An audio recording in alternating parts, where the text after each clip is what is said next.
Hey everyone, welcome back, and this is my review of Beyond the Boundary, episode 12, entitled Grey World, the final episode finally. So right after this, I'm going to be doing my official review of it on this channel. We're finally reaching that point where a lot of the anime that have been going on for the season are going to end, such as tomorrow, Galilei Dona I know is going to end as well. Which is why I really need to get around to watching and reviewing episodes 9 and 10. But that's beside the point. So yeah, I actually thought this series was going to be 13 episodes, but apparently it's only 12. So this is the end. Oh my god, I don't know what to think about the ending.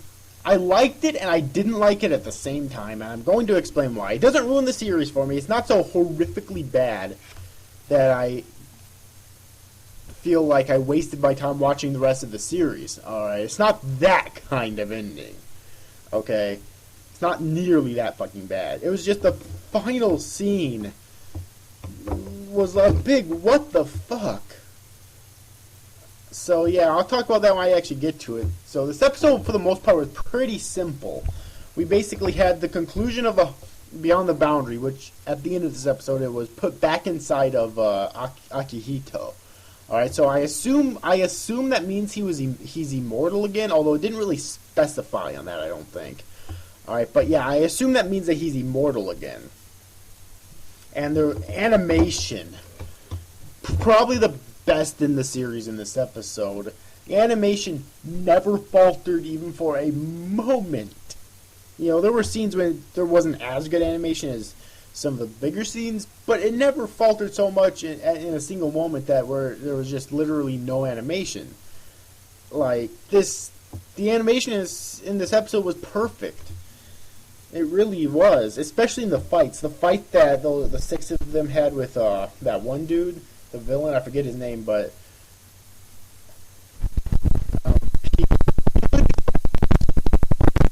to Izumi, Mitsuki, and their brother, I forget his name.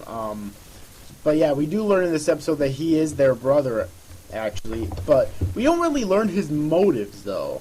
We do, I think we're supposed to assume that he hated the fact that he was human, so he gave into a Yomu, which turned him all evil and corrupt and whatnot.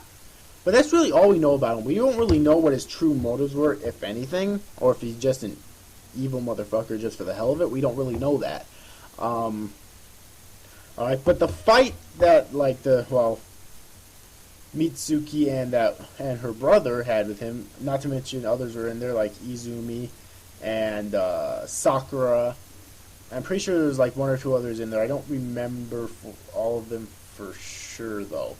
But yeah, it was 4 or 5 or 6 of them that were fighting him, and that fight was awesome. Alright, it really was. And of course there was a section with Akihito and Mirai fighting Beyond the Boundary.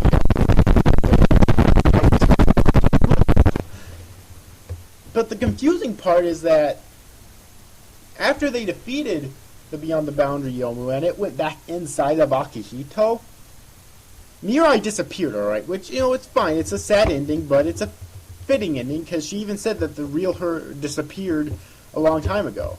Alright, so she disappeared again. However, after that, the final scene of the episode showed her reuniting with Akihito. And Akihito gave her glasses back.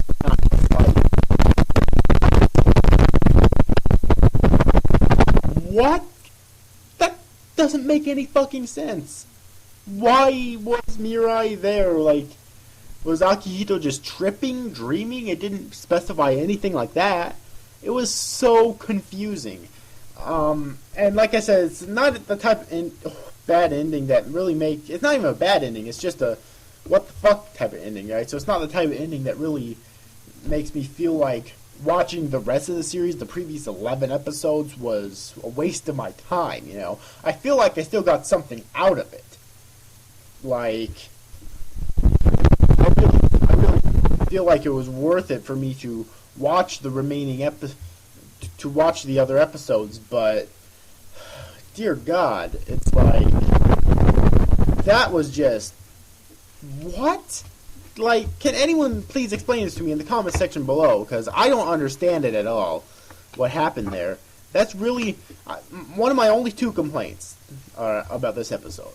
That final fucking scene right there, alright, I'm telling you that right now. In addition, like, there wasn't a whole lot of comedy in this episode, in this episode, which was good, but the little bit of comedy that they did add, I felt was kind of out of place in this really dark ending. So, or not incredibly dark ending, but mildly dark ending compared to what I've seen before, that is. So yeah, but, so I did feel it was kind of out of place to have any, okay, you know, and really, this episode could have been, this ending could have been perfect if they would have taken out all the comedy they had until the end, and taken out that scene, and just left Mirai dead. Then the final scene could have been, you know, had comedy in it. It could have been Akihito and the others moving on and whatnot. It could have been a little bit uplifting because they're trying to move on with their lives. I think that would have been a great ending, and made this episode perfect, okay? But no, we had too much comedy where it didn't belong, and that bullshit final scene unfortunately dragged this this ending down to an ending that could have been perfect. And it's kind of sad, but it's the truth. I honestly, I would talk about the animation, the story, pretty much. Yeah. Oh god, I forget their names, but those two. Oh, so I'm gonna go look for them. But they're those two people. The mother and the child. They're both Yomu, and good Yomu, that is. And they both own that shop. They actually showed up to help out a little bit fighting the Beyond the Boundary Yomu. I'm looking for their names right now. Oh, that guy's... Oh, Mitsuki's brother's name is Hirumi. I remember I told you I couldn't remember his name.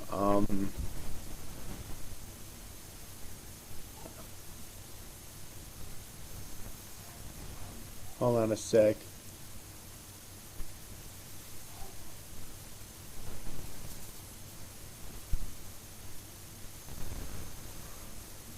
You know what? I can't find it. So, whatever. I'm sure you know what I mean. So yeah. But anyways, though, they did show up a little bit, which was really cool. And overall, I just thought this ending was, despite my complaints, it was still a really good ending. It just could have been much better, I feel. Alright? If it would have just cleared up a few things, such as well as the bullshit final scene. But other than both of those things, it was a great ending. Alright, and I'm kind of sad that it's done. But in terms of there being a second season, I don't know if they could do it right. I mean, if Kyoto Animation could actually make one and make it good, if they made one, I would watch it. Like, I'm just saying that right now, but I'm not going to, like, beg for one, you know? It's like, okay, if they make one great, and an ending with the series, although it does kind of leave it open-ended with Mirai still alive, for them to have other adventures together, but I'm just like, you know, meh. If it's, you know, but I'll definitely watch it if they do. I'm telling you that right now. Because Beyond the Boundary, and also because it's by Kyoto Animation, and Free made me a fan of Kyoto Animation, and Beyond the Boundary just skyrocketed it. So, yeah. Anyway, so right after this, I will be making my review of the series as a whole.